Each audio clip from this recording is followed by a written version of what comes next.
Mari kita berdoa. Ya Allah Bapa di sorga, kami mengucap syukur karena Tuhan memberi kesempatan kami bertemu, kami berjumpa Loka Damang di waktu yang disepakati bersama untuk urusan adat perkawinan Bapak Airin, Mama Airin. Ya Allah Bapa di sorga, sebentar pembicaraan adat akan berlangsung lewat juru bicara Bunang yang disepakati kedua belah pihak keluarga. Tetapi sebelum mereka melanjutkan pembicaraan, inti pembicaraan, kami bersama-sama berteduh diri di hadapan Tuhan. Kami mau mendengar Tuhan yang berbicara lewat firman Tuhan, apa yang Tuhan mau katakan bagi kami. Karena firman-Mu itulah pegangan kami, firman-Mu yang mengarahkan kami, sehingga apa yang menjadi harapan kedua belah pihak keluarga berjalan dengan baik, karena dituntun oleh Tuhan. Ya Allah Bapa di sorga, saat ini kami membuka diri untuk pemberitaan sabda-Mu. Mari berfirmanlah ya Tuhan, dalam Yesus Kristus kami berdoa. Amin.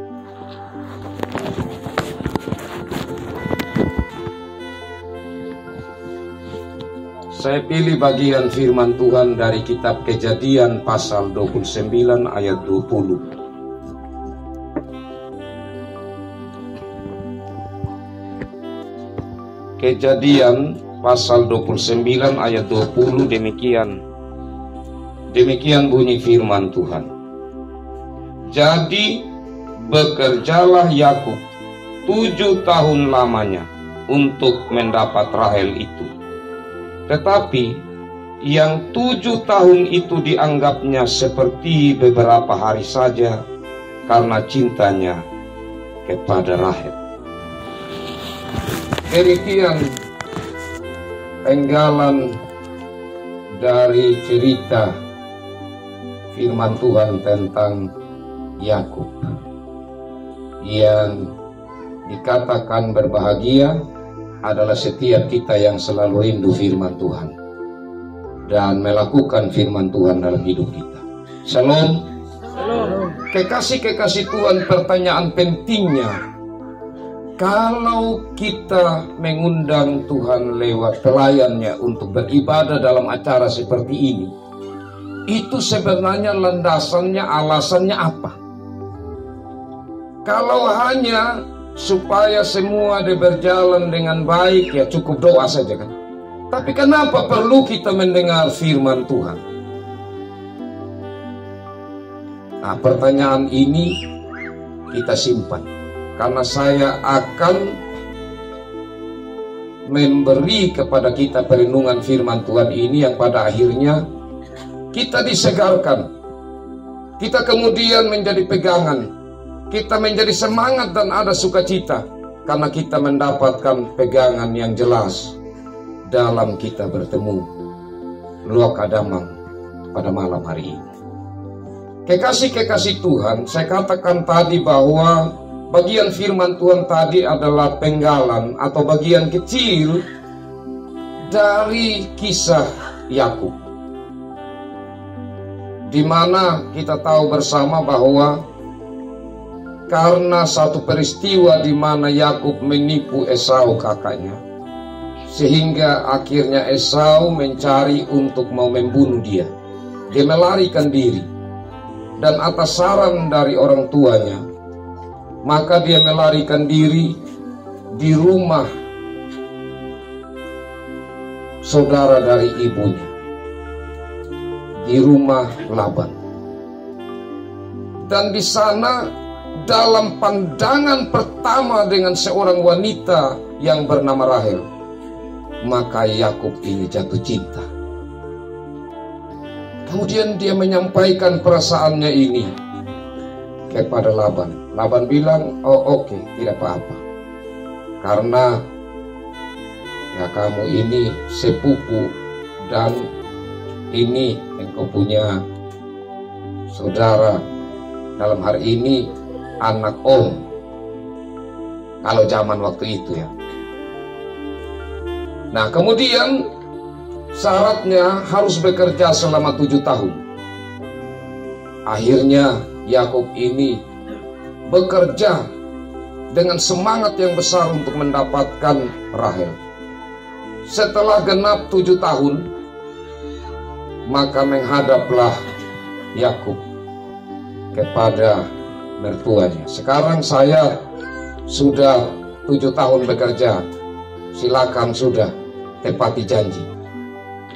Dan akhirnya diberikanlah apa yang dijanjikan. Tetapi saat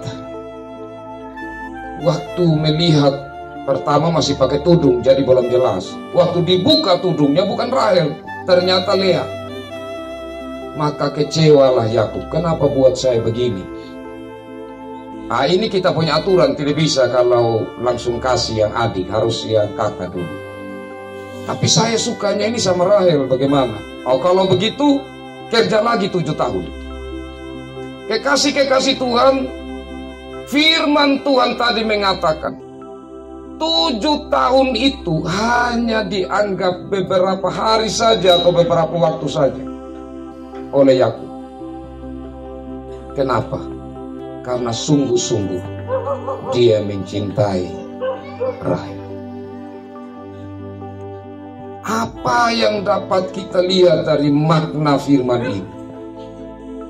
Jelas sekali bahwa kekuatan cinta yang ada di dalam diri Yakub membuat dia melakukan hal yang bagi orang lain pada umumnya itu hal yang sungguh berat, karena harus menghitung hari demi hari sampai kapan bisa mendapatkan apa yang dia harapkan dalam hal ini, cinta Rahel. Tetapi bagi aku ada cinta yang membawa sebuah kekuatan tersendiri bagi. Cinta itu mendorong dia untuk bekerja keras, bekerja secara serius, siang, malam, panas, dingin. Dia tetap berusaha untuk bagaimana menyenangkan hati mertuanya, untuk melewati hari-hari sampai pada hari di mana 7 tahun itu. Nah, kekasih-kekasih Tuhan, di sini banyak hal yang kita lihat. Cinta Yakub membawa sebuah kekuatan tersendiri, semangat tersendiri. Cintanya membuat ia melewati tantangan demi tantangan dalam perjalanan waktu. Cintanya membuat ia komitmen untuk harus sampai pada waktu yang ditentukan. Kenapa saya mengambil bagian firman Tuhan ini? Kan saya merenung Bapak Mama begini. Saya melihat ini cintanya Bapak Airin luar biasa. Meskipun kan sudah ada Airin, tetapi karena kekuatan cinta Bapak Mama, ini Bapak Airin tidak tidur dengan baik. Pikiran terus bagaimana supaya ini urusan adat. Sudah waktu mendekati bisa berjalan. Saya melihat bagaimana pergumulan dari Bapak Airin. Saya pergi di rumah. Waktu itu Bapak Airin juga belum ada. Tapi beberapa menit kemudian Bapak Airin datang. Bapak Airin sampaikan, "Oh iya Bapak, ini saya ada pergumulan betul ini. Ini sudah waktunya mendekat. Beberapa hari lagi saya mau ke Sumba Timur." Dan kebetulan waktu itu ada beberapa saudara-saudara yang lain. Ya kita kan biasanya, dan yang kita lakukan sampai saat ini adalah arisan. Nah, kekasih Tuhan di situ saya bilang, Bapak Airin, Mama mari kita berdoa. Ini perjalanan yang dihadapi Bapak Airin ini sungguh luar biasa karena cinta. Itu yang pertama. Selain ya tentu Mama Airin pun begitu. Yang kedua, saudara bersaudara, Bapak Mama ada di sini dukungannya luar biasa kan. Itu atas dasar apa? Dasar cinta. Karena cintanya Bapak Airin, Mama Airin, kita dukung. Bagaimana supaya ini perjalanan dia dapat berjalan dengan baik. Coba kita renungkan. Ini kalau dihitung, ada yang bilang, Bapak sudah tinggal ini. Karena sudah beberapa yang dihitung dari yang lalu itu sudah boleh terlewati. Ini arisan, dia berjalan terus. Ada yang bilang, untung Bapak yang satu ada pending lagi. Kalau tidak nih, aduh kita bagaimana, belum padi ini terjadi dengan bagus. Tapi kenapa kita bisa hadir hari ini? Itu karena cinta. Dan yang terakhir, siapa sumber cinta? Yang memberi semangat, yang mendorong kita, dan yang membuka pintu berkat bagi kita karena cinta, tidak lain adalah Tuhan. Sungguh Tuhan mengasihi kita. Kalau begitu, maka dasar kita bertemu karena cinta dan menjalankan ini semua karena cinta. Karena apa yang kita kumpulkan sebagai bukti atau tanda dari cinta, baik kain, parang, sarung, hewan, itu semua adalah bukti-bukti cinta atau tanggung jawab dari cinta. Itu semua ada karena siapa? Memang kita berusaha. Siapa yang ciptakan? Siapa yang memberi kepada kita waktu? Siapa yang memberi kepada kita jalan keluar? Siapa yang memberi kepada kita kenyuruh kanaga? Ya namun itu. Dan dia sumber cinta sudah menyatakan cintanya yang tertinggi lewat Yesus Kristus. Karena itu kita bersyukur menjadi pengikut Yesus Kristus. Dan Tuhan mengatakan dalam firman Tuhannya yang lain, kamu disebut anak Allah kalau kamu mengasihi. Dan kalau kamu mengasihi, maka aku di dalam kamu. Dan jikalau aku di dalam kamu dan kamu di dalam aku, maka kasihmu menjadi sempurna. Biarlah dengan kasih Tuhan kita melewati proses ini, adat perkawinan ini sampai selesai.